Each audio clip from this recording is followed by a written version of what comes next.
ReefBum is sponsored by Bulk Reef Supply and Ecotech Marine.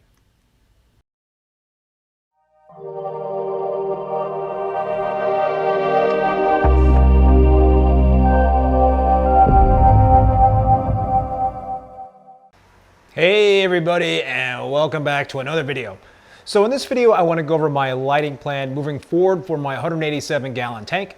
But before we do that, if you want to help support the channel and pick up some SPS frags, you can do so at reefbum.com. And with that, let's get into the video. So the current lighting that I have over this tank right now are metal halides and T5s. I've got two Gyre Spectra fixtures. Each of the fixtures is 24 inches long, and each one can house one metal halide bulb, 400 watts, as well as four 24 watt T5 bulbs.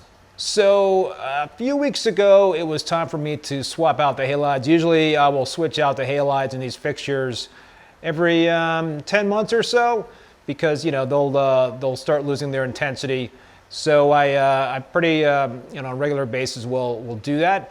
But I don't know, I've had these fixtures for about 7 years. They're not, they're getting a little old, and it has become more and more difficult over time to slide out the glass lenses. In fact, the last few times, I've actually had to use a chisel and a hammer to try to pry these lenses out. So they're kind of sticking, and that's problematic, right? Because if that lens breaks and gets into the water, man, that's a whole big heap of trouble for me, which I don't want to even think about if that happens.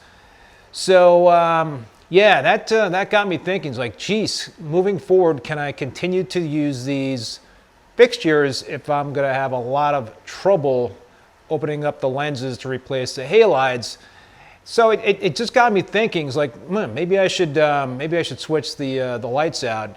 And the first thing that popped in my head was using the GHL Mitras, because I've had such awesome results with those lights. I have 6 of them over my 225 gallon Peninsula tank, which is 6 foot long by 3 foot wide, 20 inches deep. So the results have just been incredible with that tank, with those lights. And so it just got me thinking that, wow, maybe I should just use those lights over the 187 gallon tank. But I have also had great success using the halides and the T5s over the 187 gallon tank. But so I just thought about using the Mitras on that tank. And so I figured I would probably need, for the Mitras, the LX7206 models, which crank out 195 watts of electricity. 4 of those over the tank, so that would be 780 watts of power versus the two Gyre 24-inch fixtures. So 2 400 watt metal halide bulbs, that's 800 watts, plus 8 24 watt T5s. That gives me 192 watts in terms of T5s. So overall, it would be more wattage with the halides and the T5s, 992 watts, versus the 780 watts for the Mitras. Does it matter in terms of the what combination would be cranking out the most PAR, the most intensity? I know from taking PAR readings at underneath the lights on the Peninsula tank that I get some really high PAR levels in that tank, from 300 to 500 from the bottom to the top of the reef in that tank. When I took PAR readings for the halides and the T5s, I was getting 200 to 300, maybe 350. But the T5s, for the most part, I haven't changed out the T5s in a long time. And in fact, when I just recently changed out the halides, looking at the T5 bulbs on the Gyre fixtures, 4 of them were not even working. So I guess they had burnt out. So I don't know. I was just thinking about it. For me, in terms of using the LEDs on this tank versus the halides, heat is not really an issue for me. Being here in Vermont, my tanks are in this finished basement, so my chiller rarely goes on in the summertime for the tank that's lit by halides. And I also have 2 frag tanks that are lit by halides on the same system. And yeah, so that really wasn't a consideration. So I guess the question to me was, would it make sense to invest a little extra money on the Mitras versus just kind of sticking with the T5s?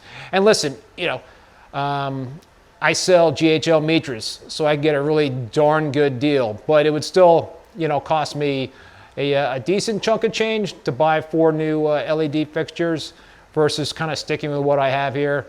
And I mean, ultimately, it's just the success of this tank in the past with halides and T5s. I don't think you can go wrong. You really can't go wrong with halides and T5s. And despite the awesome success that I have been having with the LEDs on my Peninsula tank, I just decided for the time being that I was going to stick with the halides and the T5s. And in fact, what I have done is I bought some new T5s. So I really want to reinvigorate the T5 part of the fixtures over this tank, and I bought 4 Super Actinics and 4 Blue Plus ATI bulbs. I think I got that right. And yeah, so I think I do love the look, that kind of crisp blue look with the 400 watt 20K radiums and the T5s that I now have over the tank. And you know, at this point, the frags that I've had in there for a month or so, I think, are starting to encrust. They look really good. So you know, at this point in time, I think it just makes sense to stick with what I've got and you know, add that little extra punch with the new T5 bulbs. But you know, hey, I could always pivot if I want to in the future. But that's going to be my plan moving forward, is to stick with what I got in terms of the halides and the T5s. So what about the lenses not being easy to remove? Well, I'm gonna give my reef keeping buddy Alex Correa a shout out, who gave me a tip to use some silicone grease in the grooves where those lenses slide in and out of, and I did that. They seem to be coming in and out a lot easier, so fingers crossed on that front. So that'll do it for this video. If you liked it, please give it a thumbs up. And please don't forget to hit that subscribe button. Until next time, be safe, be well, later.